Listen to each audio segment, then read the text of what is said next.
Bapak Ibu sekalian, malam ini kita akan bersama-sama mempelajari terkait dengan Taurat untuk bangsa-bangsa. Ya, sekali lagi tadi saya katakan bahwa mungkin banyak orang berkata bahwa Taurat itu khusus bagi orang Yahudi.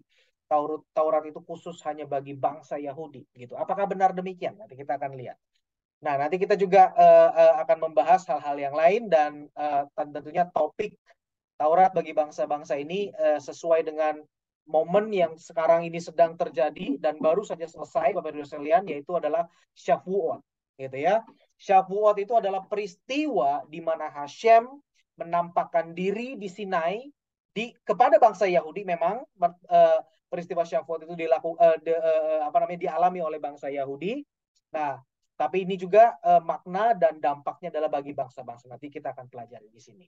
Dan maka dari itu Bnei Noah, ya, bangsa-bangsa non-Yahudi yang mempercayai Taurat dan sudah menyatakan diri bahwa ya Taurat adalah Taurat adalah otoritas bagi kehidupan kita, bisa memperingati, bisa merayakannya. Tentunya berbeda dengan orang Yahudi karena mereka memiliki ada hukum-hukum tertentu yang harus dilakukan. Tapi bagi kita merayakan Taurat adalah bisa jadi kita melakukan makan-makan malam bersama dengan keluarga, belajar Taurat lebih dalam, lebih lagi. Nah, itu yang seharusnya bisa kita lakukan, Bapak Ibu sekalian. Oke? Nah, sekarang kita lanjutkan pembahasan kita. Oke? Apa aja yang akan kita bahas? Right? Yang pertama, bagaimana sejarah 70 Nuh itu terbentuk, ya. Mungkin ada yang bingung, ya termasuk saya juga awalnya ketika saya belum mengerti, ketika saya belum mempelajari secara detail. Ini katanya untuk non-Yahudi ada beberapa rabi berkata, bukan beberapa rabi, semua rabi berkata bahwa rabi yang taat kepada Taurat yang benar, gitu ya. Kalau rabi yang abal-abal tentunya akan berkata bohong itu, gitu kan. Tapi rabi yang memahami Taurat yang jelas semikhanya, yang jelas ordinansinya, dia akan berkata bahwa untuk non-Yahudi itu kalian ada yang namanya 7 hukum Nuh. Kita bingung kan, ini di mana sih adanya, ya kan, dari mana gitu, dan siapa yang memformulasikan, gitu kan. Lalu kalau misalkan diformulasikan oleh seseorang, oleh satu orang tertentu, lalu apakah itu mengikat bagi keseluruhan manusia, gitu kan. Dipertanyakan sama otoritasnya, Bapak Ibu sekalian. Pasti demikian, gitu kan. Nanti di sini nanti kita akan explore, di sini nanti kita akan bahas dan kita akan lihat sumbernya dari mana, sejarahnya bagaimana. Siapa yang membuat? Tadi kan kita sudah katakan, saya kemukakan siapa sih yang membuat, gitu kan. Lalu otoritasnya apa, gitu kan. Kalau manusia, kenapa kok dikatakan bahwa ini untuk non-Yahudi? Nah, seperti itu. Untuk siapa hukum Nuh tersebut, gitu kan? Apakah Nuh yang membuat? Nah, lalu kenapa juga disebut sebagai hukum Nuh, gitu kan? Apa yang akan terjadi? Dan di mana terdapat formulasi 7 hukum Nuh? Kalau di dalam di dalam kitab Taurat yang kita tahu adalah 10 perintah Tuhan, the Ten Commandments, sangat terkenal, kita semua tahu, dan ada di situ jelas 1, 2, 3, 4, 5, seperti itu kan. Nah, tetapi bagi yang mungkin sudah membaca kitab Yahudi, ya, kitab Yahudi itu adalah kitab Kejadian sampai dengan Maleakhi, Bapak Ibu sekalian, itu adalah kitab Yahudi. Saya jamin tidak akan pernah bisa menemukan yang namanya formulasi 7 hukum. Nah, tetapi kok kenapa dikatakan bahwa ini untukmu, bangsa-bangsa non-Yahudi, ini bagianmu, gitu kan? Nanti kita akan bahas. Nah, lalu juga Bapak Ibu sekalian, selain daripada latar belakang, tadi kita bisa sebut sebagai latar belakang, ya, sejarahnya, lalu di mana terdapatnya, siapa yang menetapkan 7 hukum Nuh, juga akan ada membahas di sini terkait dengan 2 topik kontroversial. Yang pertama adalah 7 hukum Nuh itu disebut hanyalah keputusan rabinik. Dalam tanda petik saya tulis hanyalah, kenapa? Karena argumen daripada orang-orang demikian yang mengaku dirinya memahami, gitu ya. Argumen mereka adalah itu hanya keputusan rabinik. Itu hanya keputusan manusia. Bukan keputusan Tuhan. Ya. Jadi, nah, dengan kita menggali dan dengan kita mengetahui siapa yang menetapkan 7 hukum Nuh ini, kita akan bisa memahami dan kita akan bisa mengambil kesimpulan apakah ini adalah buatan manusia atau bukan? Ya, apakah ini merupakan keputusan rabbinik atau bukan? Ya, orang demikian, orang yang mengatakan bahwa ini hanyalah keputusan rabbinik itu adalah dewan-dewan ataupun apa namanya kumpulan daripada rabi-rabi Yahudi, itu namanya rabbinik ya, kumpulan dari rabi-rabi Yahudi yang memegang otoritas Taurat. Nah, bagi mereka yang memang pengetahuannya sangat kurang gitu ya, yang nggak ngerti sama sekali, hanya mengetahui kulit luarnya saja, mereka berkata bahwa rabbinik itu tidak memiliki otoritas apa-apa. Itu hanyalah manusia. Justru, Bapak Ibu sekalian, rabbinik ini di mata Tuhan itu lebih luar biasa. Ya, uh, Rabbi Tovia Singer dia bukan anggota rabbinik. Rabbi Tovia Singer mungkin Bapak Ibu sekalian tahu ya, ada beberapa yang tahu.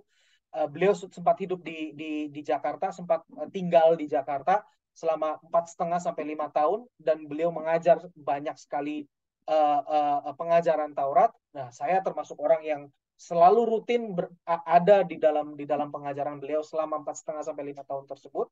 Ya, beliau berkata, beliau bukan bagian dari rabbinik, karena rabbinik itu adalah orang-orang yang rabi-rabi yang memiliki sertifikasi khusus lagi, bukan hanya sekedar rabi, Bapak sekalian, tapi memiliki kualifikasi khusus sehingga dia bisa menjadi dewan rabbinik, karena dewan rabbinik ini harus memutuskan. Ya, beliau bukan, maka beliau tidak akan pernah dalam arti memiliki kepentingan. Dan beliau katakan demikian, dengar baik-baik. Ketika ada seseorang itu melanggar Taurat ya, yang dituliskan di dalam kitab Taurat, dan melanggar pagar yang dibuat oleh Dewan Rabbinik, Hashem, Tuhan Yang Maha Esa, akan memandang kesalahan itu lebih berat adalah orang yang melanggar keputusan Rabbinik. Gitu Bapak Ibu sekalian. Logikanya di mana? Logikanya simpel dan sederhana. Tuhan itu itu istilahnya tidak akan terpengaruh dengan pelanggaran manusia.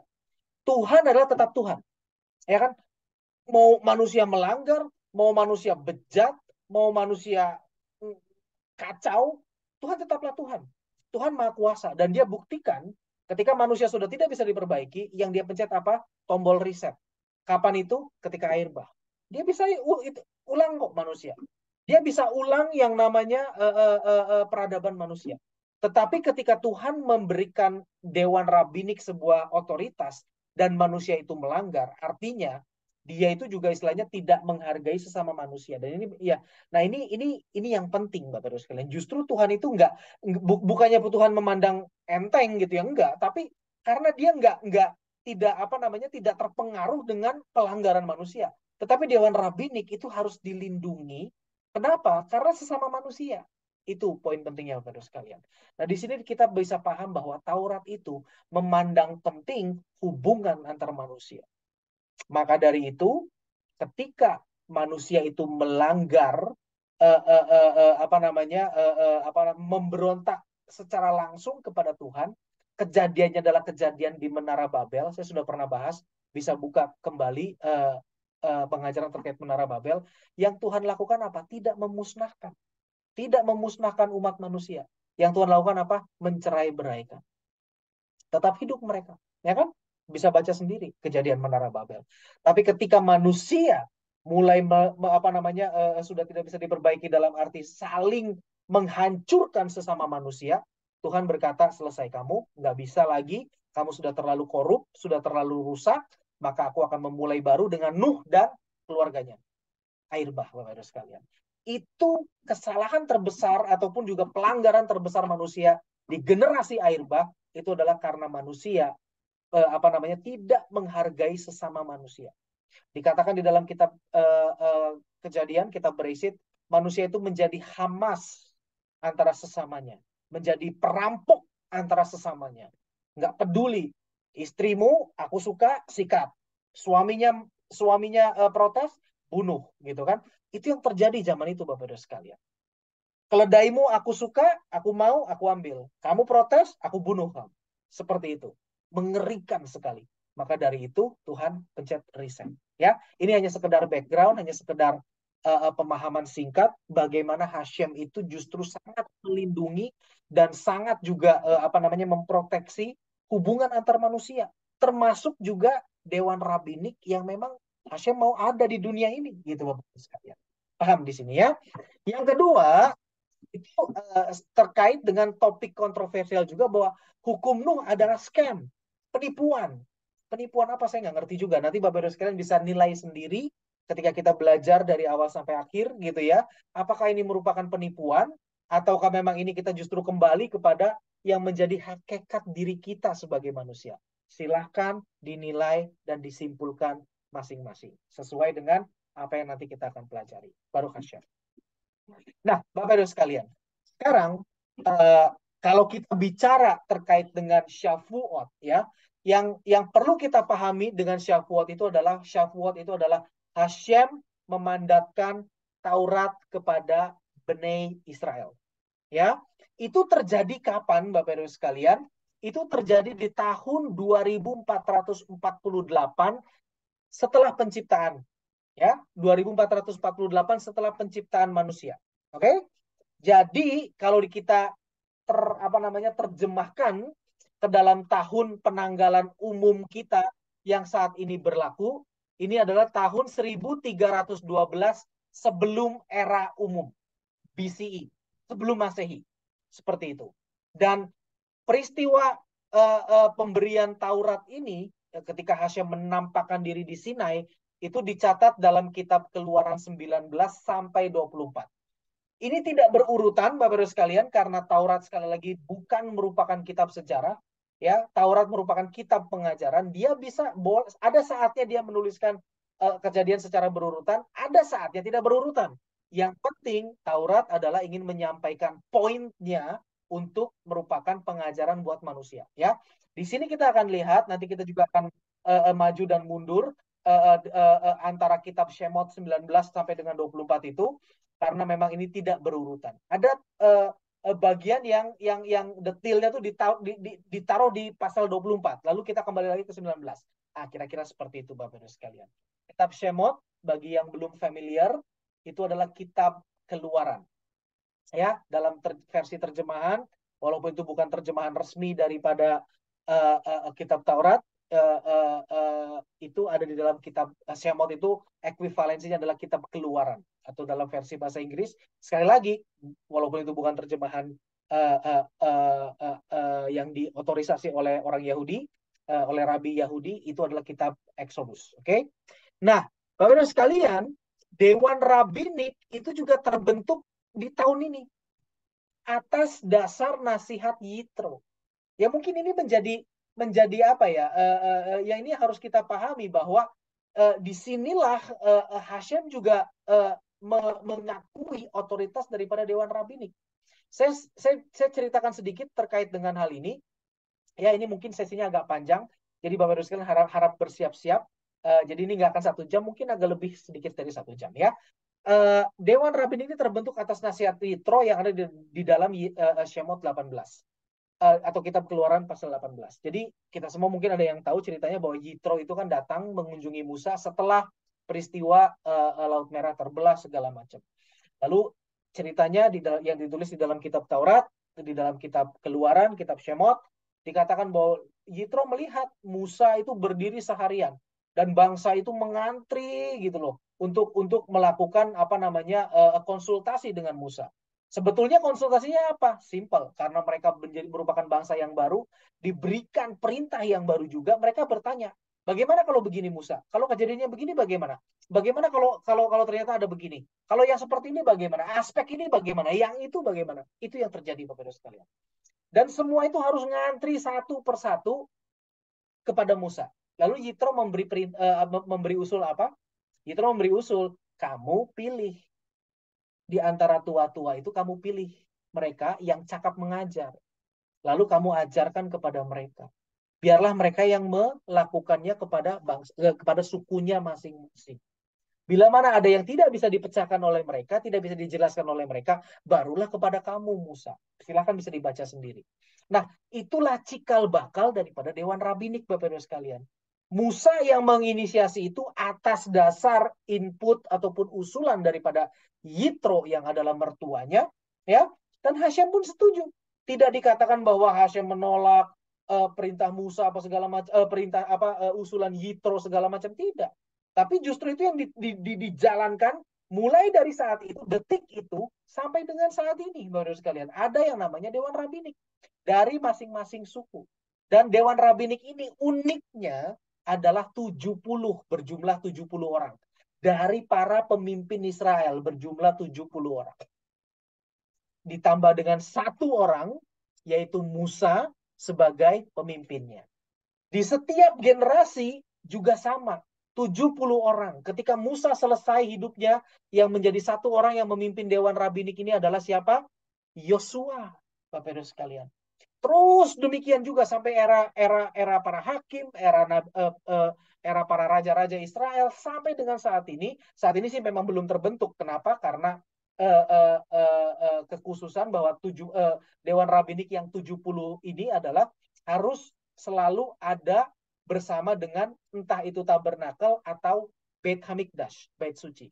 Sekarang tidak ada Beit Suci, maka tidak ada secara resmi otoritas rabbinik, tapi bukan berarti otoritas rabbinik yang besar gitu ya, tetapi otoritas rabbinik yang secara komunitas yang untuk melayani komunitas Yahudi, untuk melayani Noahide, Ben Noah seperti kita tetap ada, dan itu memang tetap ada. Ya, nah 70. Ada yang tahu nggak? Kenapa kok 70?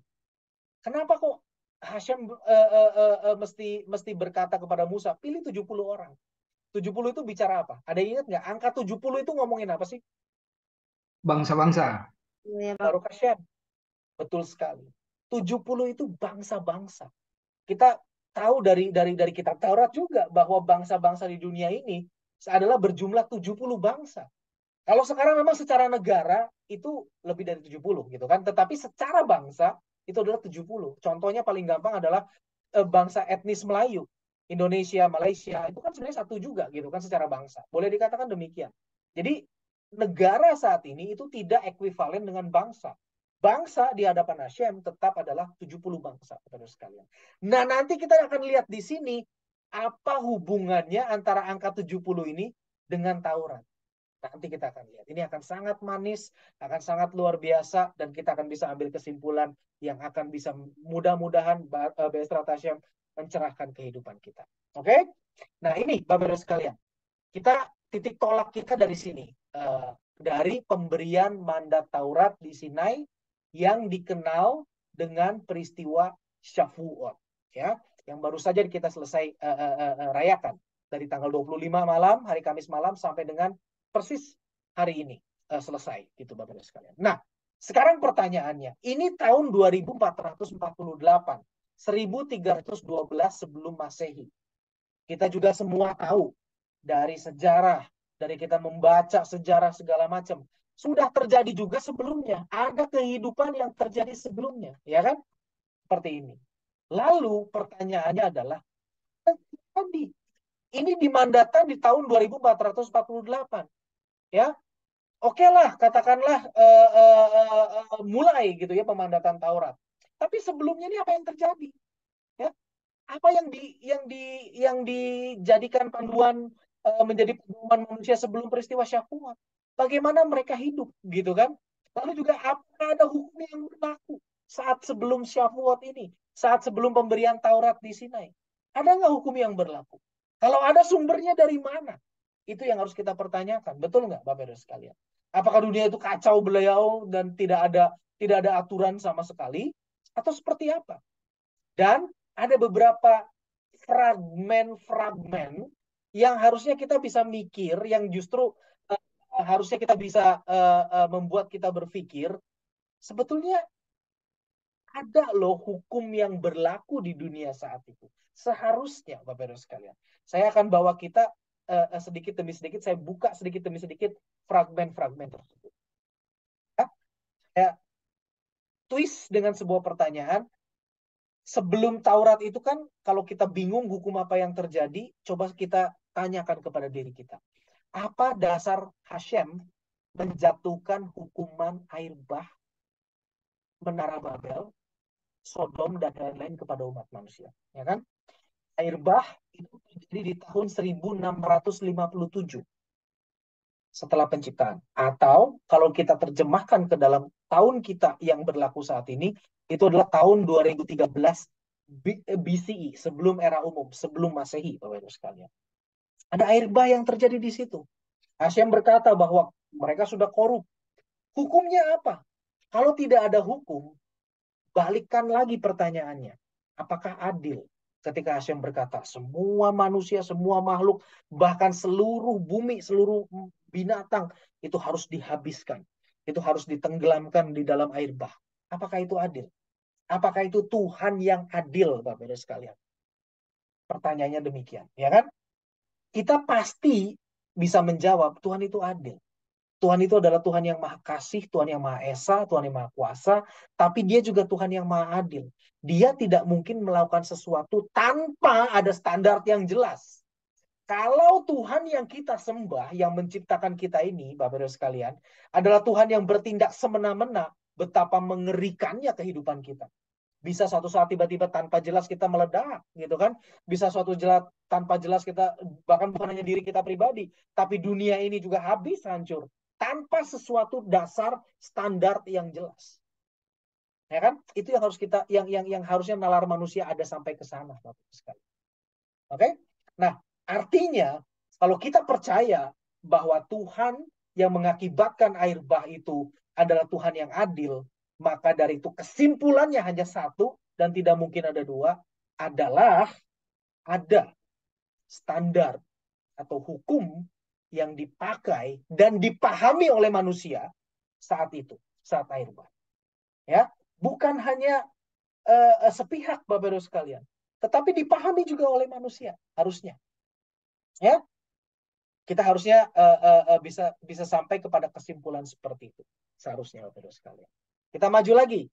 Air bah, ada Menara Babel. Tadi sempat kita singgung juga. Terjadi di tahun 1996 setelah penciptaan manusia. Ya, kalender Ibrani ini 1996. Ya, atau 1764 sebelum Masehi.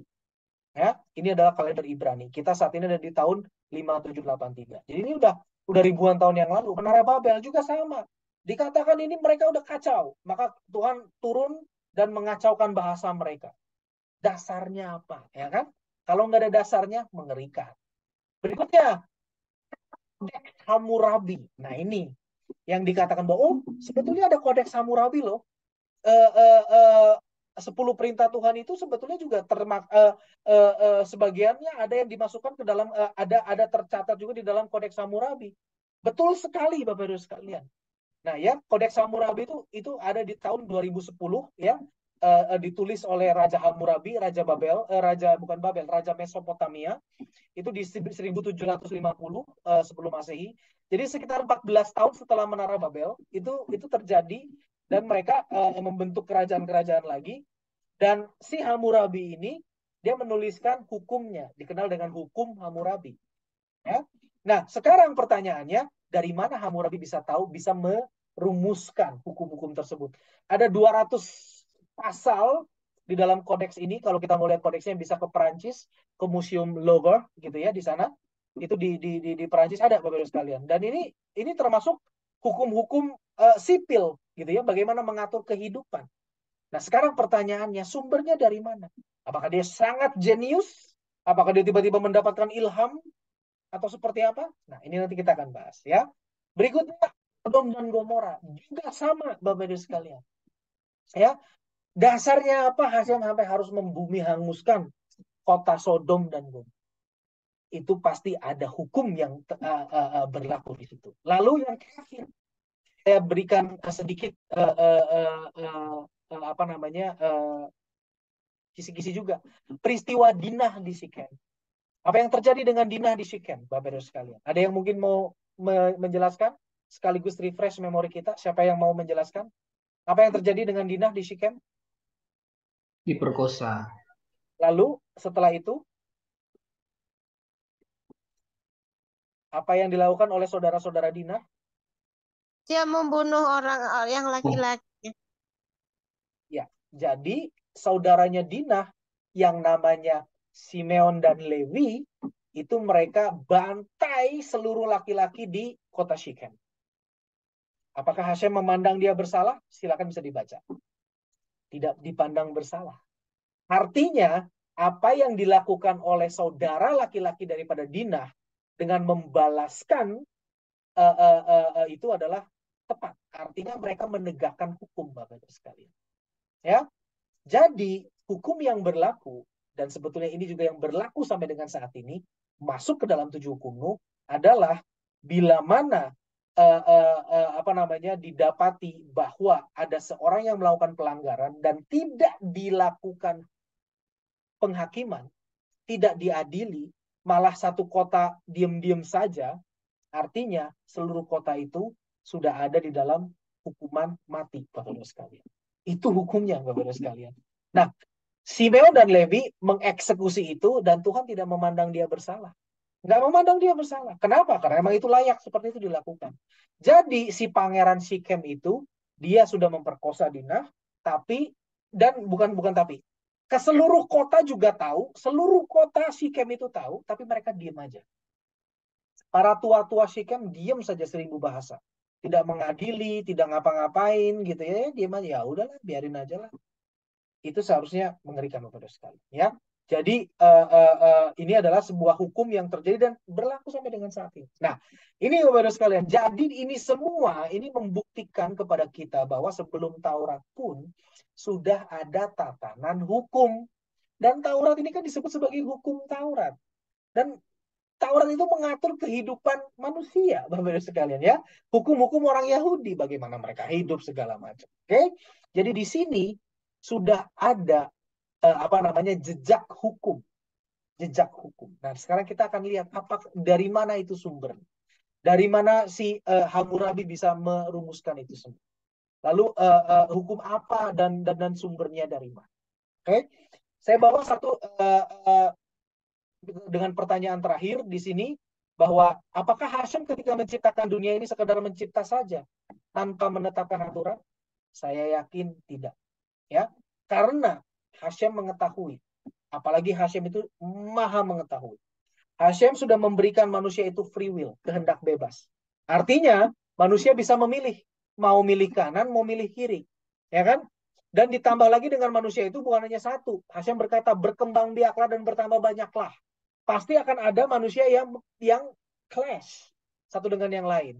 Bagaimana mereka harus hidup antar sesama manusia? Apakah Hashem cuma sekedar, oh yaudahlah, aku ciptakan kamu begitu, terus kamu lucu ya, kecil-kecil begitu, terus saling berantem, saling membunuh. Apakah seperti itu? Tidak, Bapak Ibu sekalian. Hashem dalam kemahatauannya, apalagi dia adalah sang maha tahu, ketika dia menciptakan manusia, juga disertai dengan pedoman. Pasti ada pedomannya. Manusia saja yang otaknya terbatas, ketika dia menciptakan sesuatu, bikin mobil, bikin kulkas, bikin kamera, bikin komputer, mereka itu bikin panduan. Ya kan? Mereka bikin panduan. Oh, kalau kamera itu digunakan tuh caranya begini loh, dibuka ininya, dipencet ininya, diputar ininya, lalu dimasukkan ke sini, whatever it is. Ya? Demikian juga dengan manusia.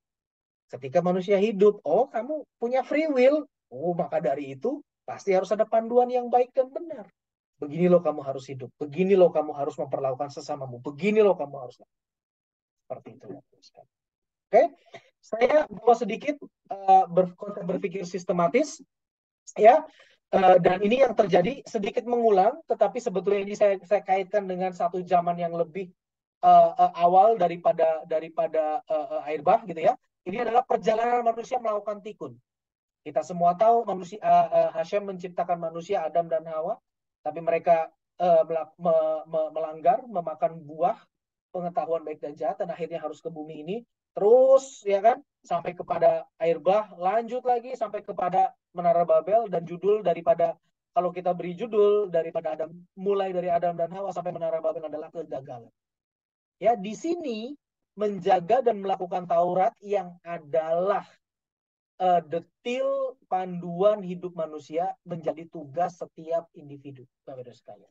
Di sini sampai muncul yang namanya Abraham, ya, dia dimandatkan untuk menjagai dan mengajarkan Taurat yang dimandatkan kepada Abraham dan keturunannya, sehingga bangsa-bangsa tetap bisa melakukan. sampai kepada peristiwa Syafuat, di mana bangsa Israel terbentuk dan akhirnya secara bangsa dimandatkan secara legal Taurat ini kepada bangsa Israel. Jadi Bapak Ibu sekalian, dari sini tadi saya bilang bahwa menjaga dan melakukan Taurat menjadi tugas individu dari Adam. Artinya Taurat itu dari mulai diciptakannya Adam itu sudah ada. Sudah ada. Kan sambungkan dengan tadi pemikiran yang baru saja kita lewati, bahwa Tuhan Hashem itu tidak mungkin menciptakan tanpa memberikan aturan, ya kan? Makanya ketika dia menciptakan Adam dan Hawa, ya sudah juga ada aturannya. Begini loh aturan. Nah, di sini Bapak Ibu sekalian, kita akan melihat aturannya apa. Bangsa-bangsa tanpa adanya bangsa Israel, tanpa adanya orang-orang Yahudi yang diberi mandat Taurat, Bapak Ibu sekalian, itu nggak akan pernah mengerti sampai kepada sumber daripada Taurat itu sendiri, nggak akan mengerti. Justru itulah fungsinya bangsa Israel ada di dunia ini. Ya, tanpa Israel kacau. Terus kalian lihat nih, dari Adam sampai dengan Nuh itu 10 generasi. 1600 tahun. 1650 tahun lebih. Itu dari Adam sampai sini. Isinya apa? Kekacauan dan kegagalan. Terus sampai Menara Babel. Terus juga Bapak Ibu sekalian. Ya, mereka nggak ngerti dan bahkan mereka sudah benar-benar benar-benar melenyapkan Hashem dalam kehidupan mereka. Ya. Karena kan dikatakan bahwa generasi ketiga setelah Adam yaitu Enos itu mulai menyimpang sedikit. Nah, sampai ke Babel, ya, sampai kepada generasi di Babel, itu penyembahan berhala itu sudah mengerikan, Bapak Ibu sekalian. Bayangkan. Nah, maka dari itu Hashem memilih Abraham dan berkata, aku wariskan, aku mandatkan Taurat ini kepadamu dan keturunanmu, jagai dan ajarkannya. Maka dari itu dikatakan bahwa olehmu semua bangsa dan semua keluarga di bumi akan mendapat berkat. Ini maksudnya Bapak Ibu sekalian. Oleh keturunan Abraham, oleh Abraham dan keturunannya. Abraham karena dia menerima mandat itu, mau berpartner bersama dengan Hashem. Dan keturunannya juga bangsa Israel di Sinai juga berkata, mau aku berpartner denganmu Hashem, maka kita bisa tetap mendapatkan kebenaran yang benar. Kebenaran Taurat itu masih bisa dirunut sampai kepada Adam, ya, bahkan sampai sebelum penciptaan, baru Hashem. Tanpa adanya Abraham dan keturunannya, kelar Bapak Ibu sekalian. Kalau kita ngambil istilah simpelnya, ya kelar kehidupan kita. Oke? Nah, di sini nanti kita akan lihat seperti apa bagaimana Hashem memberikan perintah tersebut kepada Adam. Nah, Bapak Ibu sekalian, selanjutnya yang akan kita bahas di sini adalah melalui pengajaran Rambam, Rabbi Moshe ben Maimon. Ini adalah seorang rabi besar yang mana mungkin kita buat buat anggota Bnei Noah mungkin sudah tidak asing gitu ya. Buat orang Yahudi jelas tidak asing. Tapi bagi yang baru bergabung, baru melihat ini, mungkin ini siapa sih Rambam? Apa sih pentingnya Rambam gitu, Rabbi Moshe ben Maimon ini, Bapak Ibu sekalian? Nah, jadi gini, Rambam ini dia hidup di sekitar abad 11 ya. 11 atau 12 gitu, sekitar tahun 1100 sekian ya. Dan beliau itu yang memformulasikan aturan hidup halakha daripada orang Yahudi. Syabat itu mesti bagaimana, ini mesti bagaimana, kalau itu seperti itu apa. Itu yang disebut dengan aturan kehidupan orang Yahudi. Hukum Yahudi itu dia yang menentukan. Dia yang bukan menentukan. Dia yang memberikan penjelasan sampai kepada level detail, sampai kepada bisa menjadi bahkan sumber hukum. Ini orangnya Bapak Ibu sekalian. Jadi ketika orang Yahudi melakukan Syabat, ini aturannya 1, 2, 3, 4, 5. Ini yang boleh dilakukan, itu yang tidak boleh dilakukan. Yang memformulasikan itu orang ini, Rambam. Ya, semuanya Bapak Ibu sekalian. Termasuk juga yang dia ajarkan adalah bagaimana orang Yahudi harus mengajarkan kepada non-Yahudi. Aturannya apa? Ini dari dia. Dan beliau juga lah yang berkata di dalam Mishneh Torah, buku yang dia ciptakan, yang dia tulis untuk mengatur keseluruhan itu adalah namanya Mishneh Torah. Dan yang terkait dengan Noahide itu adalah di Sefer Shoftim. kitab Shoftim, Bapak Ibu sekalian, dan ini dalam satu traktat yang namanya Melachim Umil Kamot, pasal 9 ayat yang pertama, beliau mengatakan begini, mengajarkan begini, Adam, sang manusia pertama, diberikan 6 perintah. Sudah ada 6 perintah, Bapak Ibu sekalian, yang diberikan kepada Adam.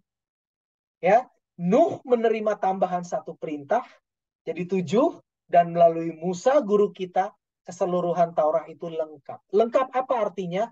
Untuk bangsa-bangsa dan untuk bangsa Israel. Lengkap melalui Musa.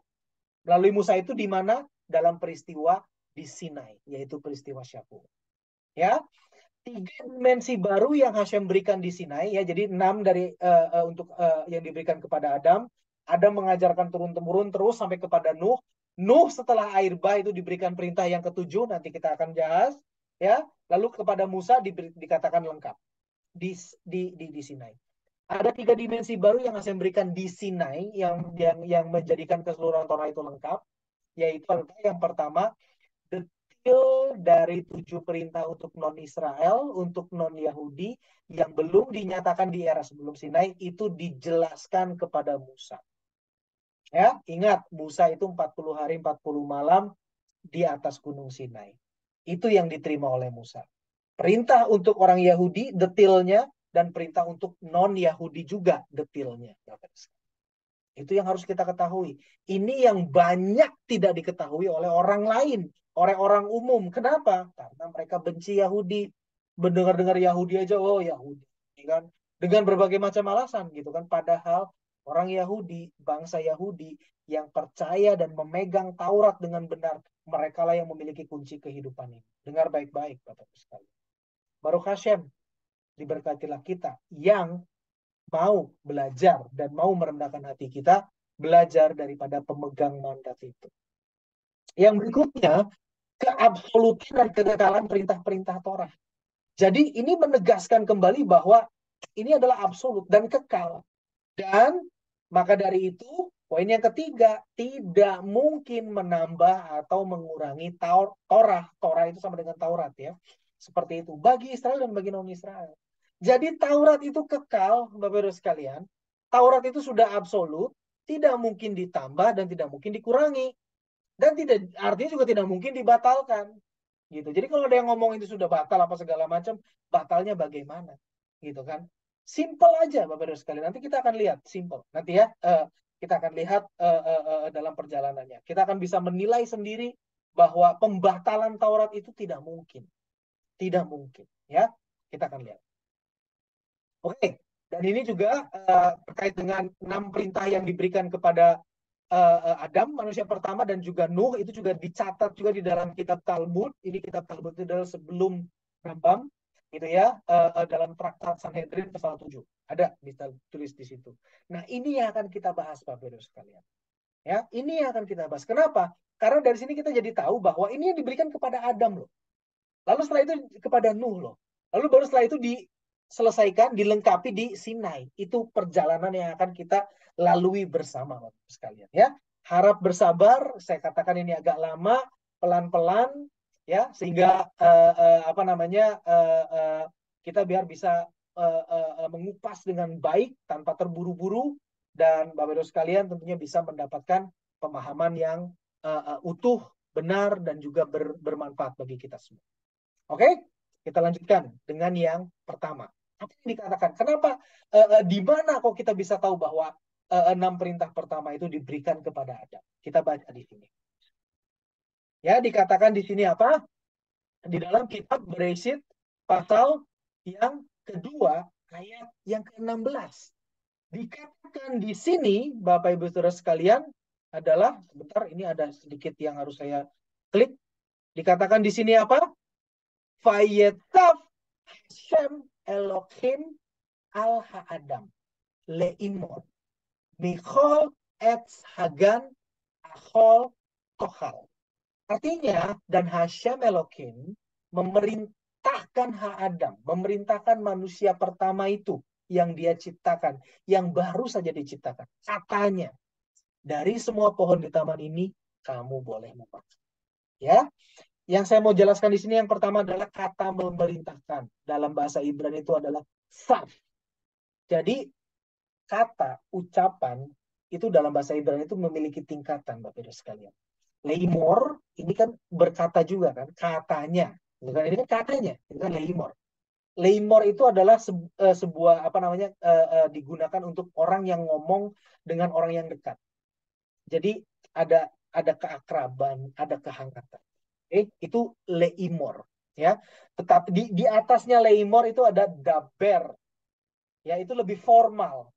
Katakan kayak ayah kepada anak, guru kepada murid itu daber, ya. Itu lebih formal dan ada tingkatan otoritasnya, Bapak-Ibu sekalian. Sekaligus saya ajarkan sedikit bahasa Ibrani ini di sini. Jadi daber itu ada otoritasnya, ada sedikit rasa otoritasnya. Seperti ayah ngomong kepada anak, ibu ngomong kepada anak, pasti ada otoritasnya kan. Anak tuh ngerti bahwa oh ya aku harus hormati gitu. Daber itu seperti itu. Guru ngomong kepada murid, ya betul. Seperti itu, ada otoritasnya. Di atas daripada daber itu adalah tsaf. Tsaf ini adalah memerintahkan dengan otoritas yang besar, yang luar biasa. Ya, nah di sini Hashem menggunakan kata tsaf. Fayet tsaf Hashem Elohim El Ha'adam. Artinya Hashem Elohim memerintahkan Adam dengan otoritas yang luar biasa. Nah, di sini Bapak Ibu sekalian, kita bisa pahami bahwa ada otoritas yang membedakan level antara Hashem yang ngomong, Hashem Elohim, dengan Adam sebagai ciptaan. Dua level yang berbeda. Tsaf dari kata tsaf ini Bapak Ibu sekalian. Bukan leimor, bukan selevel, bukan dekat, tapi otoritas yang nyata dan jelas. Di sini Bapak Ibu sekalian. Nah, dari sini kita bisa memahami bahwa Hashem Elohim itu pencipta menegaskan otoritasnya atas seluruh ciptaan. Ya, jadi sesama ciptaan itu dilarang saling menghancurkan, nggak boleh saling menghancurkan. Alam itu kamu boleh makan, tapi nggak boleh saling hancurkan. Dan kamu ingat juga bahwa Hashem Elohim, ya, ini ngomong kepada Adam, Hashem Elohim adalah memiliki otoritas di atas segalanya. Aku ini pencipta, gitu loh, kira-kiranya seperti itu. Dari sini bisa melihat dan kita bisa mengerti bahwa jangan menyembah berhala itu ada dari sini. Hukum yang pertama daripada hukum Nuh. Jadi istilahnya bahwa yang menciptakan, yang memiliki tsaf, yang memiliki otoritas, yang bisa memerintah atas keseluruhan umat manusia dan atas keseluruhan alam itu hanyalah Hashem Elohim. Maka dari itu tidak ada yang lain, maka dari itu jangan kamu menyembah yang lain selain daripada Hashem Elohim. Itu artinya. Yang pertama, dari satu kata ini. Ya kan, luar biasa kan? Dari sini kalau kita, mungkin pertanyaannya begini. Moreleo dapat dari mana sih ini? Menggali sendiri atau dari mana? Enggak. Saya paham bahasa Ibrani walaupun level saya mungkin seperti anak SD-nya orang Israel, anak SD-nya orang Yahudi. Ada sedikit demi sedikit arti yang saya bisa pahami, tapi itu bukan dari situ. Dari mana? Dari pengajaran daripada pemilik kitab, Bapak Ibu sekalian. Dari situ. Saya nggak ngarang, saya nggak mencari-cari, saya nggak belusukan kemana, oh ini gara-gara ini artinya begini, kata ini artinya begitu, oh ya makanya begini. Enggak, Bapak Ibu sekalian. Tidak. Ini semua diajarkan oleh sang pemegang kitab. Ya, oleh rabi kami, rabi yang menaungi kami. Ya, dan rabi yang menaungi kami dapat dari mana? Ya dari rabinya lagi, rabinya lagi, sampai kepada Musa. Itu Bapak Ibu sekalian. Ini yang pertama. Kita lanjutkan. Menarik ya, luar biasa. Dan yang kedua, sebagai konsekuensi otoritas dari Hashem, selain daripada manusia itu nggak boleh menyembah berhala, juga yang kedua, jangan menghujat. Nah ini sudah dua hukum. Ya kan? Jangan menyembah berhala, akuilah Hashem Elohim sebagai pencipta, satu-satunya, Tuhan yang maha berkuasa, dan jangan menghujat. Gitu. Lanjut.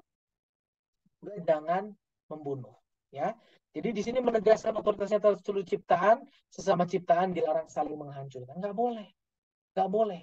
Aku nih yang memiliki semuanya, gitu loh. Bahkan kepada alam pun kamu nggak boleh semena-mena. Itu Bapak Ibu sekalian. Tidak boleh menghancurkan alam. Tidak. Gunakan boleh secara bertanggung jawab. Seperti itu. Oke, dan yang keempat, jangan mencuri. Ya, karena di sini, nih Bapak Ibu sekalian, ada sebuah pengajaran yang luar biasa.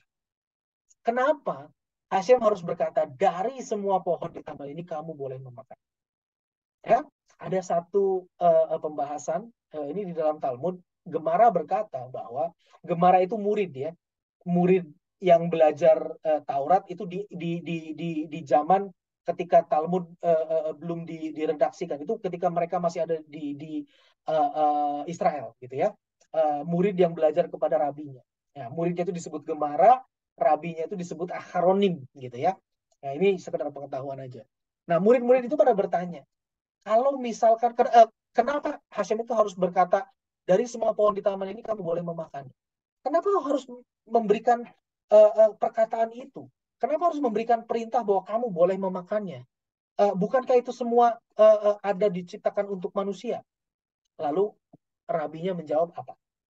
Rabinya menjawab bahwa manusia Adam saat itu memang benar-benar luar biasa.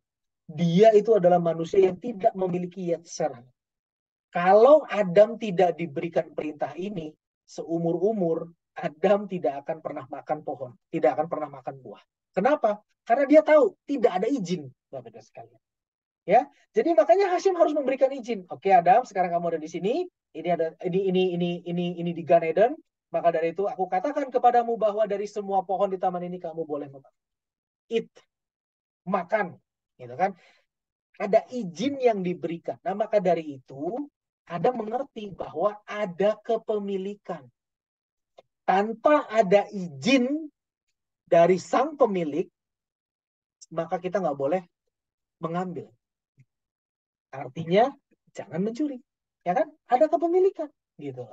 Jadi, terhadap sesama manusia juga demikian. Ada kepemilikan. Milik orang lain nggak boleh dong kamu ambil semena-mena. Nah, orangnya nggak tahu kok orangnya lagi kemana. Ya tetap aja itu milik dia. Gitu kan. Kita tahu bahwa itu barang dia. Bukan barang kita. Janganlah ambil. Gitu loh Bapak-Ibu sekalian.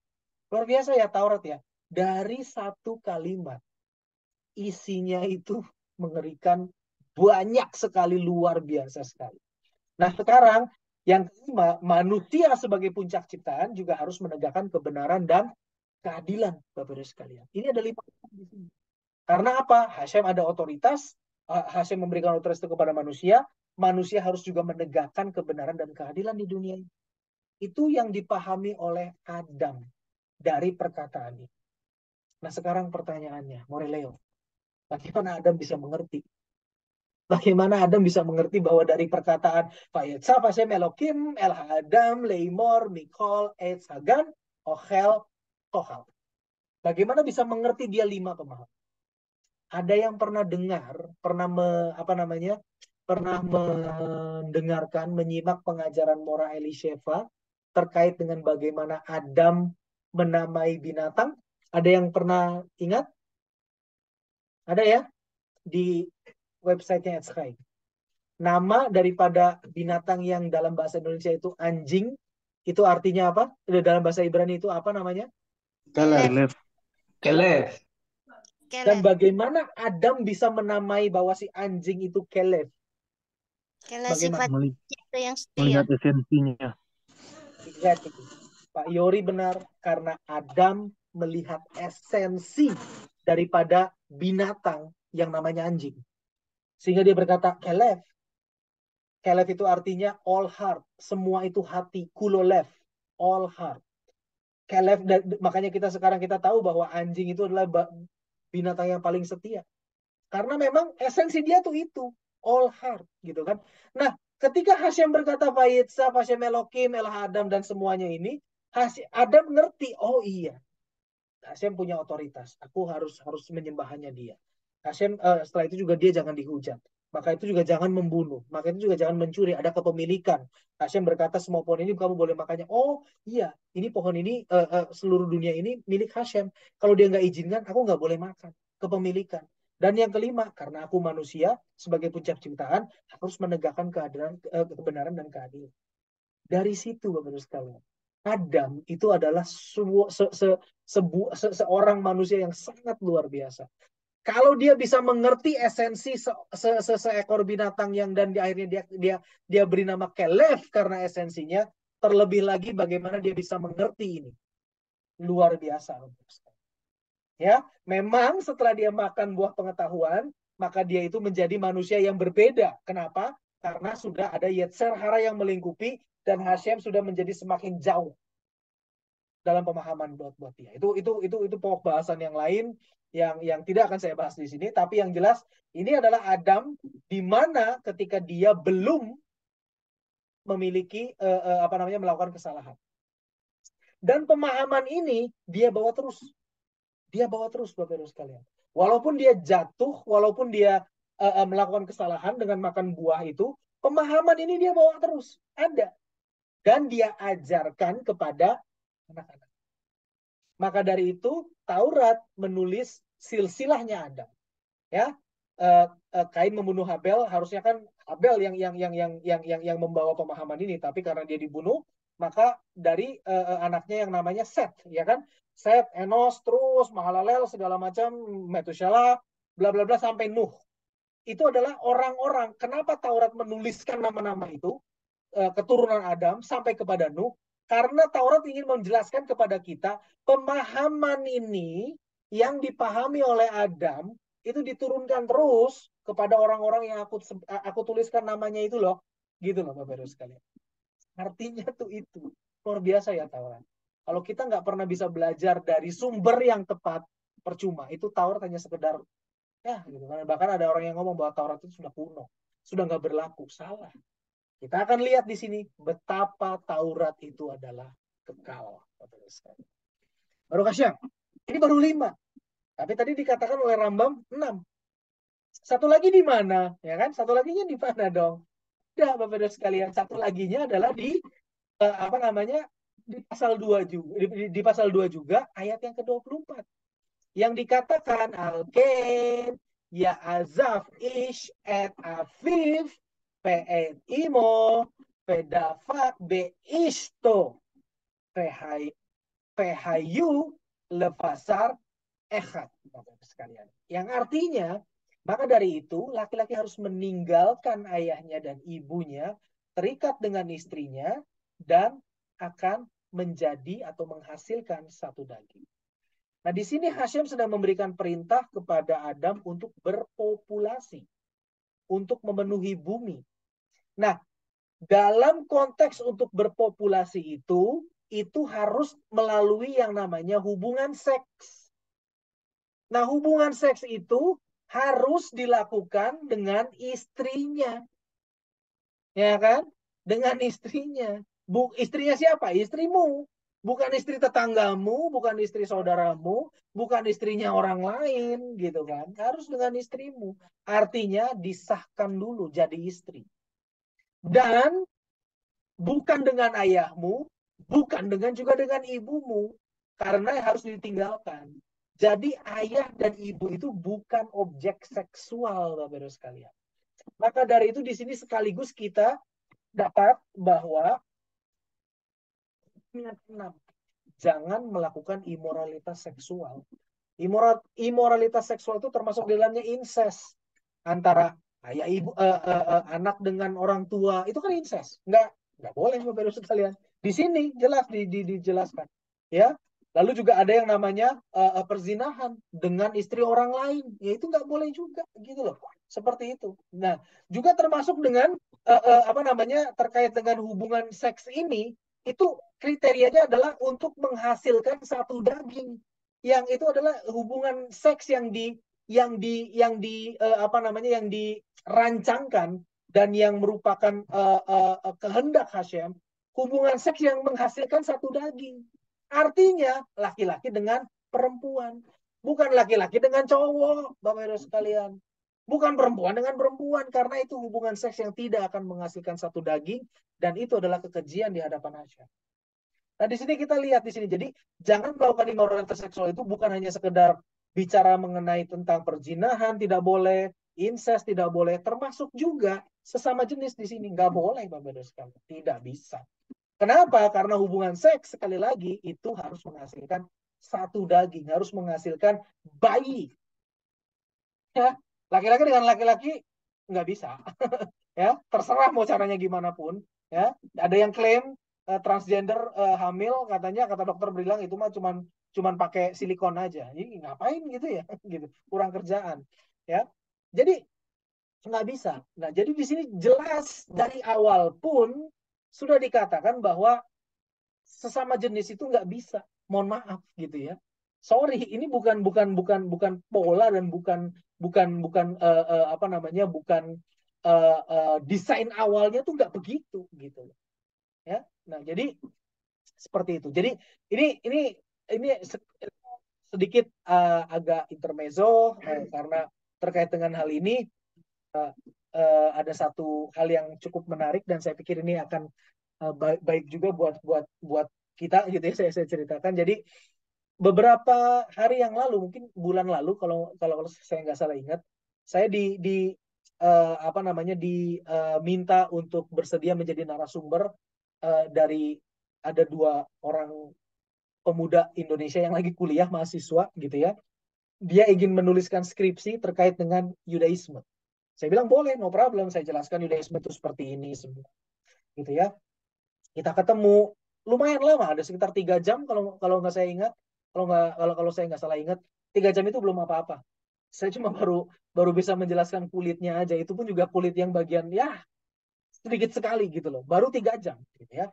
Nah, di salah satu pertanyaan ini kan sistemnya kan tanya jawab juga kan, di salah satu waktu mahasiswa ini yang luar biasa ini bertanya, Moreh, saya mohon maaf saya nanya, itu kalau logonya itu kok begitu ya? Eh, Emang ada yang logo apa? Saya bilang kan, itu logo logo No Hate Indonesia. Oh iya, ada bintang Daud. Saya pikir bintang Daud yang bermasalah gitu kan. Oh bukan bukan, itu kok kayak ada pelangi. Jadi No Hate ini support LGBT gitu atau seperti apa? Terus saya berkata, aduh ini, nah ini saya bilang, ini nih kesalahan daripada atau ketidakmengertian orang gitu. Karena pelangi itu mungkin pertama kalinya dimunculkan oleh kaum LGBT, maka dipikir pelangi itu asosiasinya ke sana gitu. Padahal sebetulnya tidak. Pelangi itu adalah lambang janji Hashem kepada Nuh gitu kan. Maka dari itu para rabi sepakat bahwa untuk Nuh, untuk kita, kalau kita mau menggunakan lambang, kita ingat pakai pelangi aja. Kenapa? Justru itu mengingatkan kita bahwa Hashem itu memiliki perjanjian dengan umat manusia loh. Bukan hanya dengan bangsa Israel, dengan umat manusia. Itu dengan bentuk pelangi. Nah, sehingga kita diingatkan kembali bahwa umat manusia pun berharga di mata Hashem. Hashem ingin memiliki perjanjian yang kekal dengan umat manusia. Itu loh. Non-Yahudi gitu loh. Nah, itulah makanya kenapa logo Noahide Indonesia itu ada pelanginya. Dan kalau kita mungkin ada yang tahu komunitas Noahide lainnya di dunia belahan bagian manapun, logonya mungkin berbeda-beda, tapi pasti selalu ada nuansa pelangi di situ. Dan itu yang sering disalahpahami. Dipikirnya kita itu adalah support LGBT. Pak, yang jelas-jelas tidak gitu kan, karena di sini saja sudah jelas di pembahasan kita bahwa yang termasuk dalam imoralitas seksual adalah sesama jenis juga termasuk. Ya, karena sesama jenis adalah sekali lagi hubungan seks yang tidak akan menghasilkan satu daging. Paham ya di sini ya, saudara sekalian, luar biasa ya. Sekali lagi, betapa Hashem itu sudah memberikan itu dari awal. Dan ini sekali lagi saya jelaskan, jadi kita sudah sampai kepada poin yang ke-6, 6 perintah pertama yang diberikan oleh Hashem kepada Adam, dan 6 itu tetap dibawa oleh Adam dan diajarkan turun-temurun kepada anak-anaknya. Sampai kepada Nuh, Bapak-Ibu sekalian. Nah, kepada Nuh itu tadi dikatakan diberikan tambahan satu hukum dan juga diberikan detil yang lainnya. Ya, bukan detil yang lainnya, diberikan detil penjelasan hukum sebelumnya. Penambahan satu hukum apa? Yaitu di sini, ya, Al-Qol Remesh, Asher, Huhai. Semua yang bergerak dan hidup, gitu kan. Khai itu kan hidup. Lachem, Yihye, la akhlak, ke yerek, esef, natati. Menjadi makananmu seperti tumbuhan hijau, aku sudah memberikan kepadamu semuanya. Oke? Natati lachem. Kol basar benafsho damo lotohelu. Tapi daging beserta jiwanya, yaitu darahnya, janganlah kamu makan. Jadi di sini Hashem memberikan izin, memberikan perintah baru yang dulunya itu daging binatang itu bukan menjadi makanan manusia.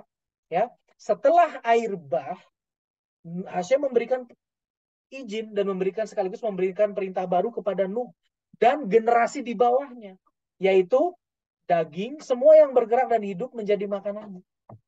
Ya, semua yang bergerak dan hidup artinya apa? Binatang, ya, menjadi makanan. Seperti tumbuhan hijau, artinya apa? Sama seperti tumbuhan hijau di generasi sebelummu yang aku izinkan kamu untuk makan, sekarang aku beri izin kamu untuk makan daging. Itu maksudnya. Nah, tetapi ingat, daging beserta jiwanya, yaitu darahnya, jangan kamu. Artinya apa? Ini ada di dalam kitab Bereshit 9 ayat 3-4, Kejadian 9 ayat 3-4. Artinya ini adalah hukum yang ketujuh, jangan makan daging binatang dari binatang yang masih hidup. Ya. Jadi sebetulnya kalau binatangnya masih hidup tuh jangan dimakan. Itu kayak binatang buas, Bapak Ibu sekalian, ya kan? Kalau kita pikir, kalau yang pernah nonton apa namanya channel National Geography atau apapun itu, model-model seperti itu, BBC dokumenter atau apapun, kalau lagi meliput singa yang di Afrika gitu, mereka kan berburu berkelompok ya. Nah, ketika mereka sudah dapat misalkan rusa, itu kan yang ada satu singa yang pegang ininya kan, mencengkram atau menerkam lehernya gitu kan, sehingga nggak bisa bergerak. Itu berdarah, jadi keluar darahnya gitu kan, tapi belum mati, masih bergerak-gerak gitu kan, tapi udah nggak bisa pergi kemana-mana. Nah, kumpulan singa yang lainnya ngapain? Mereka ngerubungin terus mereka nungguin sampai mati gitu? Enggak, menurut kalian. Yang mereka lakukan apa? Ya mereka makan. Jadi selagi si rusa itu masih hidup, masih bernafas, ya, yang lain itu makan. Mulai dari pahanya dimakanin, digrogotin gitu kan, diituin. Dan isi perutnya juga mulai dicabik, dimakanin gitu kan. Nah, sampai kapan? Sampai mati. Nah, begitu sudah tidak bergerak, begitu sudah mati, singa yang bertugas untuk menerkam lehernya ini baru dia bisa makan juga, gitu Bapak Ibu sekalian. Nah, itu binatang. Nah, maka dari itu manusia tidak boleh seperti itu. Kalau kamu mau makan binatang, kalau kita mau makan daging, harus disembelih dulu, pastikan binatangnya mati, baru kita boleh makan. Itu loh, maksudnya seperti itu. Ya, ini perintah yang ketujuh. Ya, nah, perintah ini juga sebetulnya bukan hanya sekedar urusan binatang, tapi perintah turunannya itu terkait dengan bagaimana kita menahan diri, gitu ya. Bagaimana kita juga memperlakukan alam sebetulnya. Nah, kita nggak bahas karena kita itu kalau bahas itu akan dalam sekali, gitu ya. Tapi nanti kita akan bisa bahas di lain waktu. Oke? Nah, ini satu hukum tambahan, satu perintah tambahan kepadamu. Sehingga sampai dengan di sini kita sudah memiliki 7 perintah. Nah, dari sinilah asalnya, Bapak Ibu sekalian. Dari awal mula penciptaan, inilah asal muasal daripada 7 hukum Nuh. Dan ada di situ, gitu Bapak Ibu sekalian. Jadi, kalau dikatakan bahwa hukum Nuh itu adalah asalnya dari keputusan rabinik, dewan rabinik, Sanhedrin atau apapun, ya itu itu adalah sebuah pendapat dari orang yang nggak ngerti apa-apa gitu loh. Walaupun dia ngerti bahasa Ibrani, tapi ya belum tentu dia memiliki pemahaman yang benar. Kenapa? Karena dia tidak belajar dari yang memegang mandat Taurat. Itu Bapak Ibu sekalian. Oke? Jadi di sini kita paham ya bahwa sumber daripada 7 hukum Nuh itu adalah dari Tuhan sendiri. Inilah panduan hidup yang Tuhan ciptakan, yang Tuhan berikan ketika dia menciptakan manusia. Ya, user guide manual kehidupan, ya ini. Jadi ketika Tuhan menciptakan manusia dengan free will-nya, dan dengan free will-nya Tuhan juga ngerti bahwa manusia bisa ngawur, bisa ngaco, maka perlu diberikan hukum, perlu diberikan batasan, perlu diberikan pedoman. Inilah pedomannya 7 hukum. Nah, sekarang kenapa kok disebut 7 hukum Nuh, padahal 6 hukum pertama diberikan kepada Adam? hanya satu hukum tambahan. Ingat, manusia yang saat ini ada hidup di bumi ini tidak berasal langsung dari Adam, tidak. Tetapi berasal daripada Nuh dan keturunannya. Nuh lah yang merupakan Adam kedua, boleh kita katakan. Dia yang merepopulasi kembali bumi. Dia dan keturunannya. Ya, maka dari itu adalah benar bila mana kita katakan saat ini seluruh manusia di bumi ini, bangsa apapun termasuk bangsa Israel adalah Bani Nuh, Bani Noah. Ya kan? Anak-anak Nuh. Nah, maka dari itu kenapa disebut sebagai 7 hukum Nuh? Karena ini mengikat semua anak Nuh, semua keturunan Nuh. Selama kita tahu bahwa kita adalah keturunan Nuh, kecuali kita berkata, maaf More, saya bukan keturunan Nuh. Kenapa kamu bukan keturunan Nuh? Karena saya percaya teori Darwin. Nenek moyang saya adalah bukan pelaut, tapi monyet. Silakan, silakan gitu loh. Silakan Anda akui bahwa nenek moyangmu adalah monyet. Seperti yang dikatakan oleh Darwin. Maka kalau nenek moyangmu monyet, kamu tidak terikat dengan 7 hukum Nuh. Monggo, silakan. Tapi kalau saya, dan saya yakin semua di tempat ini yang mendengarkan secara langsung, ataupun juga nanti melalui rekamannya, kita semua mengakui bahwa iya kita itu berasal dari Nuh, manusia, gitu kan. Dan inilah pedoman yang harus kita pahami. Dan ini diajarkan oleh Nuh sampai dengan perintah yang terakhir ini 7 itu diajarkan oleh Nuh kepada anak-anaknya. Dan pengajaran ini sampai kepada Abraham, Bapak Ibu sekalian. Sampai kepada bangsa Israel, nanti kita akan lihat. Maka dari itu tolong bersabar. Mohon staminanya karena ini baru setengah jalan, Bapak Ibu sekalian. Ini luar biasa sekali. Oke? Luar biasa. Nah, selain daripada penambahan tadi satu hukum, ada juga penegasan yang Hashem berikan kepada Nuh. Kenapa? Karena ingat, generasi setelah air bah itu berbeda sekali generasinya dengan generasi sebelum air bah. Apalagi dengan Adam dibandingkan dengan Adam. Jauh sekali. Nah, maka dari itu, Hashem perlu memberikan penegasan kepada Nuh untuk diajarkan kepada generasi selanjutnya sampai kepada kita saat ini. Apa penegasannya? Ada di sini, Bapak Ibu sekalian. Ya, ini terkait dengan membunuh, ya, terkait dengan menegakkan keadilan. Oke, dikatakan di sini apa? Sebentar, Bapak Ibu sekalian.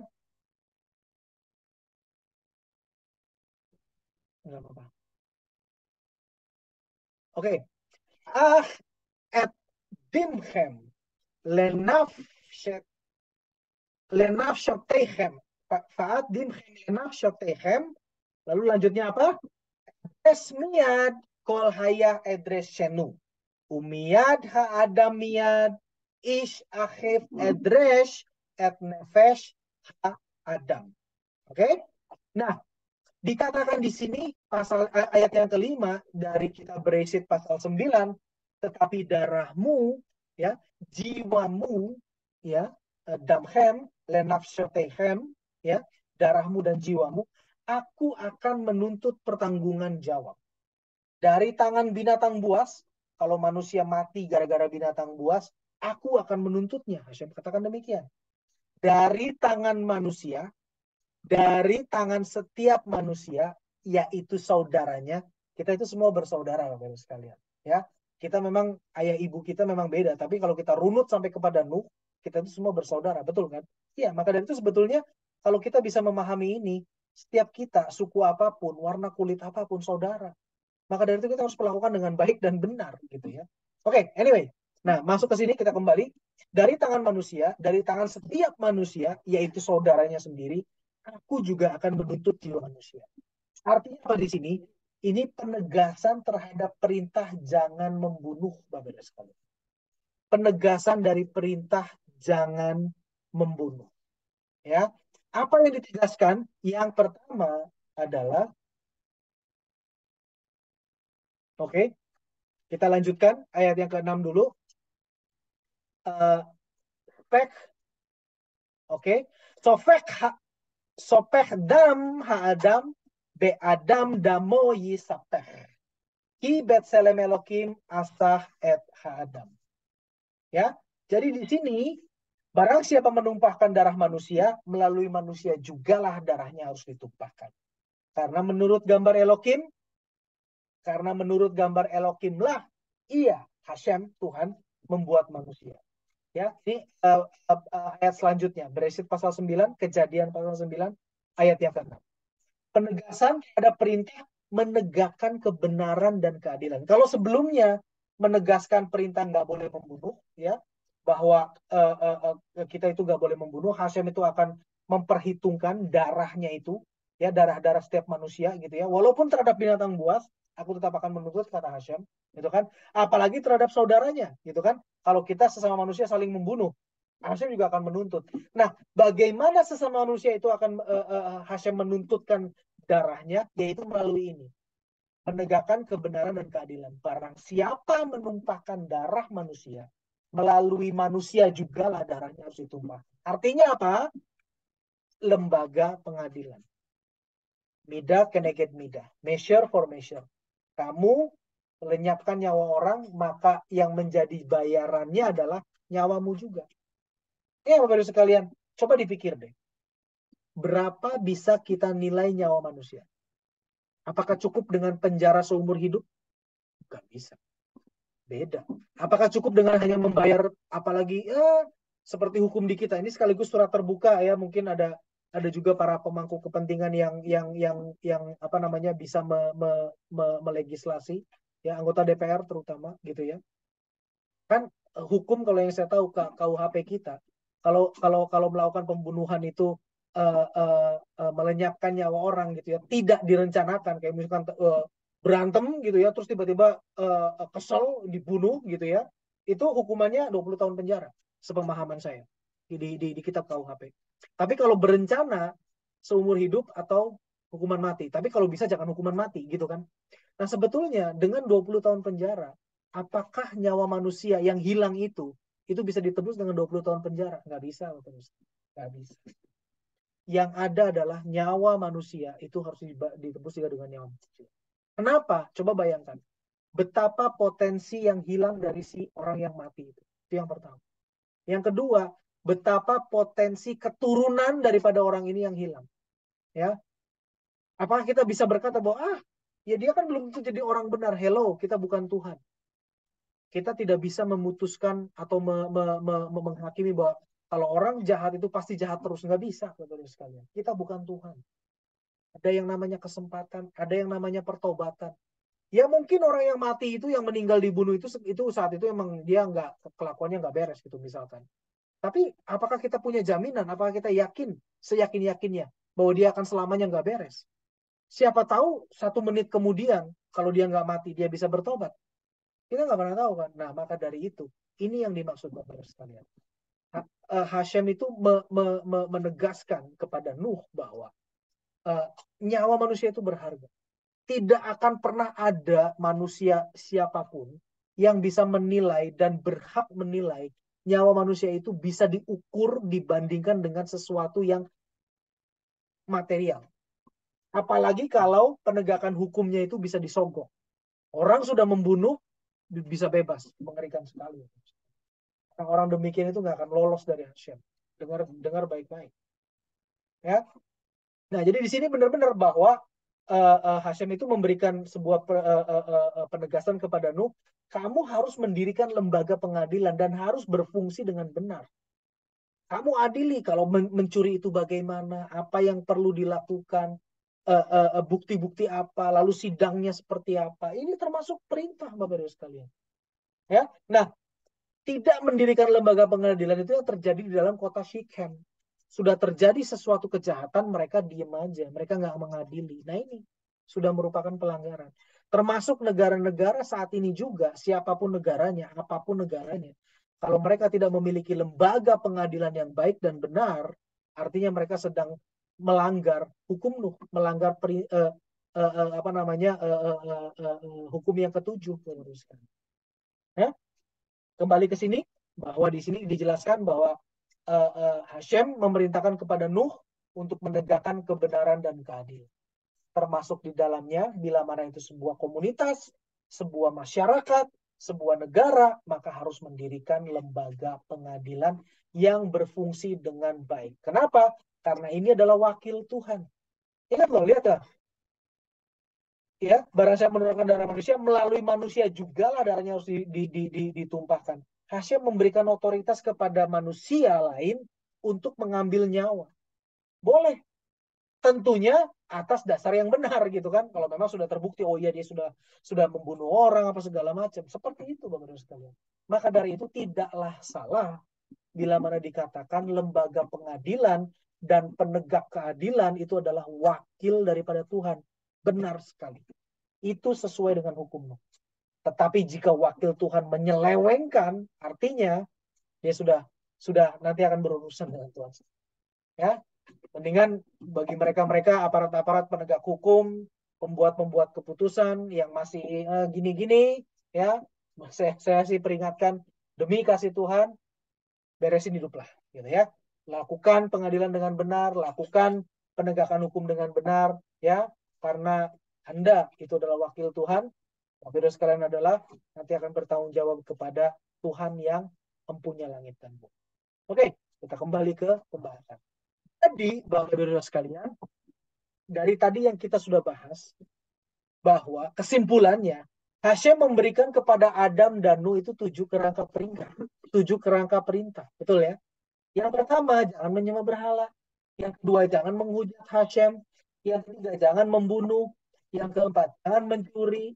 Yang kelima, jangan melakukan imoralitas seksual. Yang keenam, tegakkan kebenaran dan keadilan. Dan yang ketujuh, jangan makan daging dari hewan yang masih hidup. Ini adalah 7 perintah secara urut-urutan diberikan. Ya. Nah, lalu tadi kita bahas terkait dengan Dewan Rabinik. Lembaga Rabinik itu ngapain? Lembaga Rabinik itu melestarikan perintah ini. Tanpa adanya lembaga Rabinik, tanpa adanya orang-orang Yahudi yang taat kepada Taurat dan terus menjaga mandat Taurat, ini 7 ini tidak akan kita kenal saat ini, Bapak sekalian. Kita nggak akan pernah tahu dapat dari mana.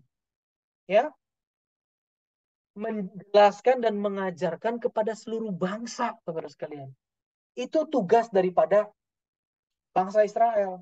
Lembaga Rabinik termasuk di dalamnya. Dan memformulasikan agar lebih efektif. Sehingga 7 hukum Nuh yang kita kenal sekarang ini menjadi seperti ini. Antara nomor 6 dan nomor 7-nya ditukar. Bukan tanpa maksud, ada maksudnya. Ya, jadi nomor 7 ini tegakkan kebenaran dan keadilan ditaruh di paling bawah sebagai landasan bahwa untuk bisa menegakkan kebenaran dan keadilan ini juga harus mengajarkan yang pertama, yang kedua, yang ketiga, yang keempat, yang kelima, yang keenam. Jadi yang termasuk menegakkan kebenaran dan keadilan adalah selain mendirikan lembaga hukum, selain mengadili, juga mengajarkan. Hukum yang pertama, hukum yang kedua, ketiga, keempat, kelima, dan keenam. Itu maksudnya. Jadi makanya kalau nanti bisa kita lihat dari website atau dari manapun, 7 hukum Nuh itu urutannya seperti ini. Ya, walaupun jangan makan daging secara urutan diberikan paling akhir, dia ditaruh di nomor 6. Kenapa? Karena ini harus menjadi landasan untuk pemenuhan daripada semuanya. Itu yang diformulasikan oleh Dewan Rabinik, Bapak-Ibu sekalian.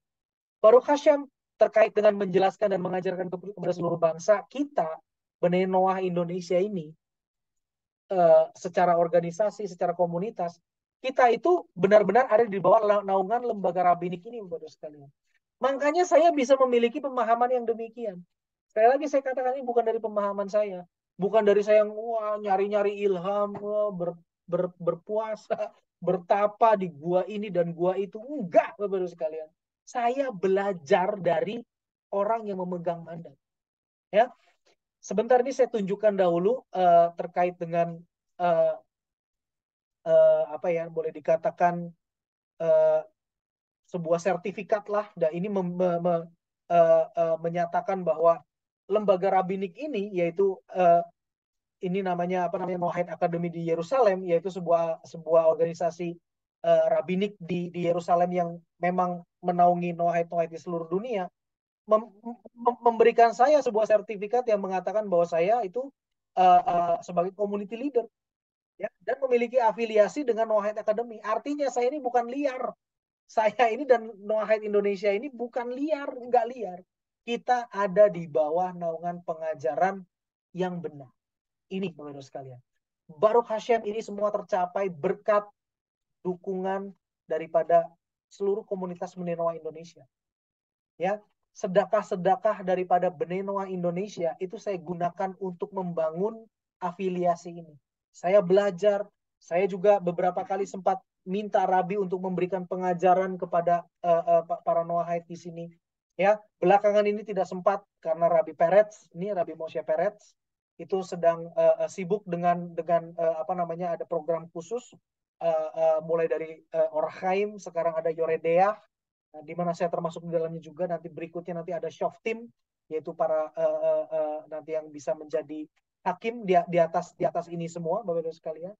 Ya, tapi ini semua saya dapatkan itu semua karena dukungan daripada Bapak Ibu sekalian semua, para anggota Bnei Noah Indonesia. Jadi uang sedekah yang Bapak Ibu Saudara sekalian berikan itu tidak digunakan dengan sia-sia. Bukan untuk kepentingan pribadi saya, untuk kemewahan atau kenyamanan apapun, tidak. Tapi untuk kesini. Sehingga saya bisa memiliki channel yang benar, gitu kan. Dan Bapak Ibu sekalian juga bisa memiliki channel yang benar. Dan kita tetap ada di bawah pengajaran dan naungan yang tepat. Itu Bapak Ibu sekalian. Baruch Hashem, saya akan berkomitmen terus untuk menyatakan atau mengajarkan kebenaran Taurat dalam bahasa Indonesia untuk seluruh bangsa Indonesia. Dan upah daripada apa yang saya lakukan ini, Bapak Ibu sekalian, Bapak Ibu Saudara sekalian yang berpartisipasi juga akan menerimanya sebagai bagian daripada sedekah daripada Bapak Ibu sekalian. Be'ezrat Hashem. Terima kasih dan saya sangat bersyukur untuk ini semua, dan tentunya ini adalah sebuah tanggung jawab. Baruch Hashem.